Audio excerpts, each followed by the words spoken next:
देखो प्रक्रिया है, हम लोगों ने उस समय डिजिटल गिरदावरी के लिए जो महाराष्ट्र पैटर्न था उस पर यहाँ के तत्कालीन नकाते जी कलेक्टर थे उनको भेजा, तत्कालीन चीफ सेक्रेटरी के महोदय ने, और वो प्रक्रिया अपनाई कि हम गिरदावरी किसान स्वयं करें। इस साल बारिश ज्यादा होने से फसलों का तबाह हो चुकी है, तो जो बीमा कंपनियां हैं जब तक जब तक मैं 3 बार कह रहा हूँ, इकाई खेत को नहीं मानेंगे तब तक उनको सही मुआवजा नहीं मिल पाएगा।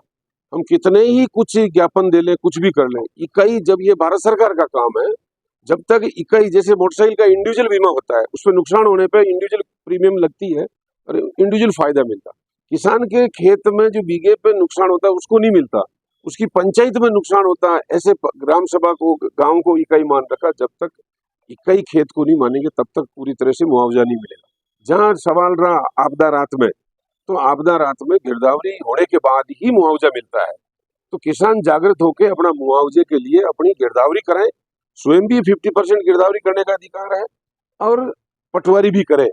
तो ये गिरदावरी जब वो फसल उसमें लिखवाएंगे तो ही उनको मुआवजा मिल पाएगा। बाकी मुआवजा मिलने में अगर उस दायरे में नहीं आए तो वंचित रह जाएंगे। इसलिए किसान को जागृत होकर जो मीडिया सहयोग करे, सोशल मीडिया भी सहयोग करे, प्रिंट मीडिया, इलेक्ट्रॉनिक मीडिया, ताकि किसान अपनी गिरदावरी उसमें दर्ज कराए तो ही जाके फायदा मिल पाएगा। क्योंकि प्रीमियम तो केसीसी लेते हैं तो इंडिविजुअल कटती है और मुआवजा इंडिविजुअल नहीं मिल पाता। ये जो लकूना है भारत सरकार का, और इस सरकार से उम्मीद नहीं है। क्यों कि किसानों ने जब जब भी आंदोलन किए हैं, चाहे पंजाब के किसान हो, हरियाणा के किसान हो, भूमि अधिग्रहण बिल हो, हमने 46 दिन यहाँ धरना दिया। वो तो भला हो राहुल गांधी जी का उस समय उस बिल को वापस रोक लिया, लेकिन ये किसानों के हित में जनता पार्टी कतई नहीं है, इसलिए इससे उम्मीद नहीं की जा सकती है।